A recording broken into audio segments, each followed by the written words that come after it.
Alright mga bossing, so ngayong araw available ulit tayo sa Forester. So maraming naubusan ng Forester last December, pero marami rin tayo napakawalan. I think 3 unit yan mga bossing, talaga naman mabenta. So kahit ako nagtataka bakit mabenta. So upon research mga bossing, kaya pala ganoon is number 1 na pala ang Subaru mga bossing, no? Pagdating sa second hand, tsaka sa mga latest units, so sila yung number 1 reliable car mga boss. Okay, sunod dyan si Lexus, and third dyan si Toyota. Sa world market yan mga bossing, hindi lang yan sa Pilipinas. Alright, so world market, kaya talaga naman patibayan. And pagdating sa comfortability, so Subaru mga bossing. Kaya ito mga boss, available na ulit tayo. 2014 model to mga bossing din. May mileage no na 86,000. And same time mga boss, ito po is a-wheel drive 4x4 and 2.0 na gasoline engine mga bossing.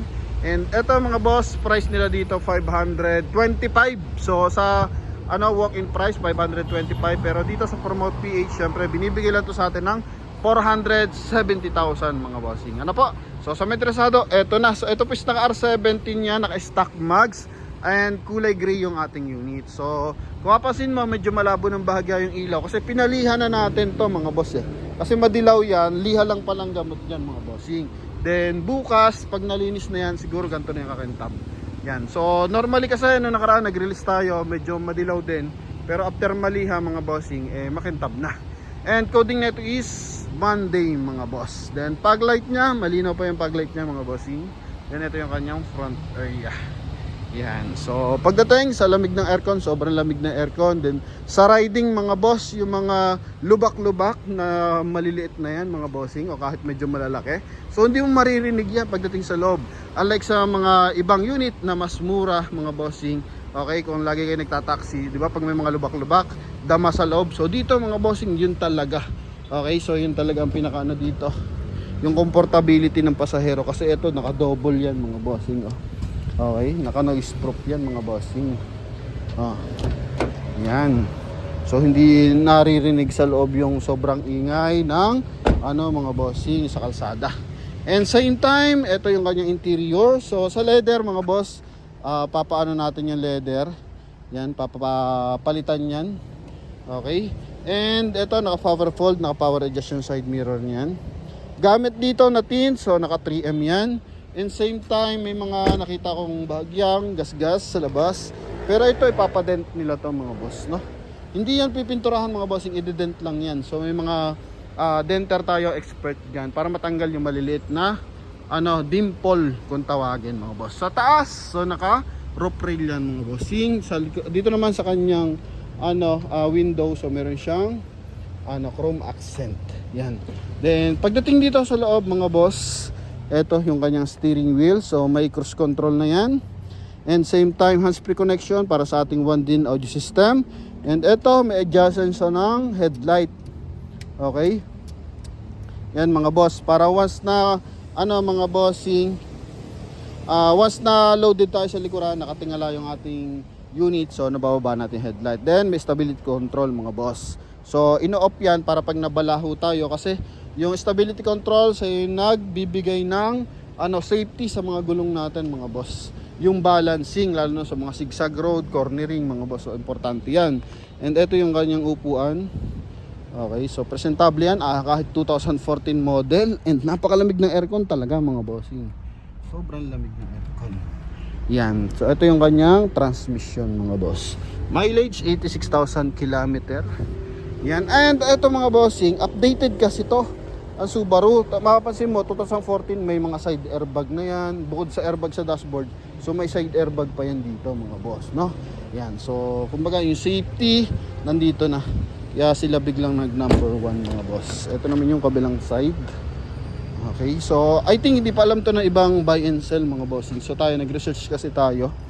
Yan, kaya napansin ko lang naman, then tiningnan ko kung ano yung number 1 reliable car. So dati kasi Toyota, Lexus, and yun nga, nagbabaliktaran. So ngayon, sa mga latest model and sa mga review, so ito, Subaru mga boss. Sa likuran, may reverse parking sensor yan. Okay, ito, dalawa yan mga boss. Ito hindi siya naka dual exhaust kasi 2.0 IL mga bossing. Okay, so pagdating sa fuel consumption, mas matipid to ng bahagya compare mo doon sa mga naka 2 exhaust mga boss. Meron kasing XT neto at saka merong ano ba yun? Premium, no? 2.0 premium. So sa kabilang side, may airbag din siya. Okay, so kakatapos lang kasi i-car wash. So na-detail na yung loob, then sa labas, ibabapping pa to, hindi pa to yung original na kintab niya. May kikintab pa yan mga bossing, ha? Okay, then sa headlight, so mapapansin nyo, labo ng bahagya kasi nilihan na siya. So puputi yan kasi puti ng mga ganyan. Yung normal na puti ng isang mga bossing headlight. Okay, so pagganahan natin yung hazard. Yan. Check natin yung mga power adjust side mirror. Ito mga boss, then sa kabilang side, yun. So goods na goods pa naman. Mga window, harap likod, ayos. Then dito tayo sa trunk compartment. Eto mga boss, yun nga talagang kiniskis din nila to. Nagkaroon ng konting moist pero iba-vacuum lang mga bossing. So wala tayong malaking concern diyan. Walang bahid ng bangga mga boss, ha? Yan. Then eto may cover para if ever may ilalagay tayong mga bagaheng importante. So pag light tint yan, kita kasi yan sa loob, no? Yan, so nakikita yung mga gamit. So dito may pang cover siya. Then pag fold ng upuan, so dito naka-power. Yan, okay. Then eto naman, detachable naman to mga boss. Yan, detachable to mga bossing. Para kung sakasakali mga boss, may lalagay tayong bagahe, so pwede mo siyang tanggalin. Yan, magiging spacious. Same time, meron siyang 12 volt socket for charging station. Ito 2014 na, tingnan mo naman kung gaano ka Syempre mga gumagamit naman ito talagang din. Kumbaga tag dito, professional din mga boss. Makikita mo, di ba?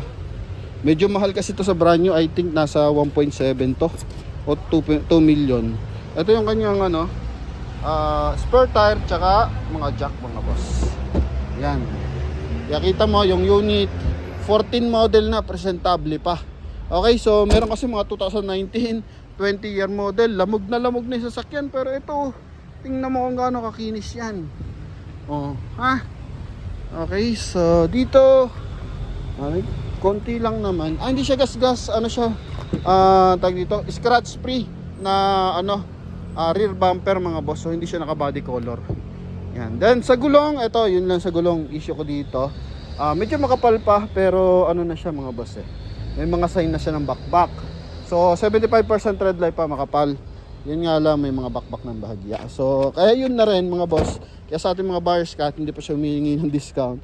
Ako mismo humingi ako ng discount sa may-ari. Yan. Para pag mga bossing, di ba? Mas mura na ng bahagya. 525 to 470,000.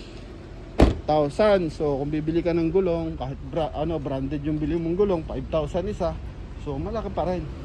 Okay? May leeway ka pa rin mga boss. Yun lang naman yan. Yan. Then if ever papa-maintenance mo, so mahirong ka pa rin leeway. Dito mga bossing, so yung may sunroof yun yung top of the line. So nasa ranging 600 pa yung mga ganun mga boss. Fog 14 model. Kasi nagbenta ko yung dati 14, I think 720. Yan. Nung wala pa ako nabablog na Subaru. Eto, ganda na rin visor ng kanyang headliner. Malinis na malinis mga boss. Syempre hindi natin papalampasin. Buksan natin yung ating engine bay. Mapansin mo rin sa mga pedal. Makakapal pa yung mga pedal niyan mga boss. Di siya yung mga pud-pud na pedal. Yan, signal light. Ito papadent to.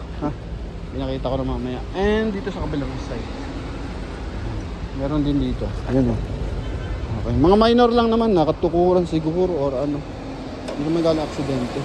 Ito, naka-hydraulic na yung kanyang hood para hindi mabigat. Same time, ito yung kanyang makina. 2.0 na gasoline engine. Naka-Amaron battery. Yan, naka-ABS, naka sa computer box. Ang ganda ng power nito.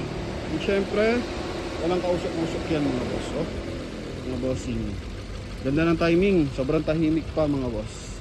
Okay, so kaya pala maraming lover ngayon ng Subaru. Kasi usually, yung iba natatakot dito sa fuel consumption. No? Pero ang ganda naman mga bossing, may mga buyer tayo. Hiningi ko information about sa kanilang Subaru. Talaga namang pagdating sa power, talagang kalidad. Hindi naman din ganun daw kalakas sa gas mga boss, no? Ranging lang, nagte-10 pa rin siya mga bossing. Then naka all disc brake yan. R17, walang tama lahat ng mags. O naka 5 stud. Pero yun nga, pagdating daw sa power ng unit, tsaka comfortability, yung handling, win na win. Sabi ng ating buyer mga bossing. Kahit ngayon nga, yung ating isang buyer di pa nakakabalik. Yung white na na-register natin, nandiyan na yung isang papers na yung taga Rizal, hindi pa niya nakukuha yung papers. Nasa atin pa kasi on vacation pa.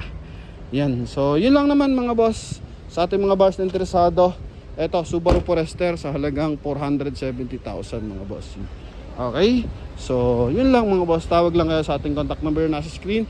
And thank you sa ating 451 followers sa Facebook and 80,000 subscribers sa YouTube. And mag-comment kayo mga bossing kung anong suggestion nyo, anong masasabi nyo sa ating unit. Kasi namimigay na tayo ng GCash. Okay, so mamimili tayo ng bibigyan ng GCash every month mga bossing. Ano? Yan. So, eto mga bossing, i-follow nyo na rin yung ating TikTok account. So, yun lamang mga boss. Thank you very much. God bless. Bye-bye.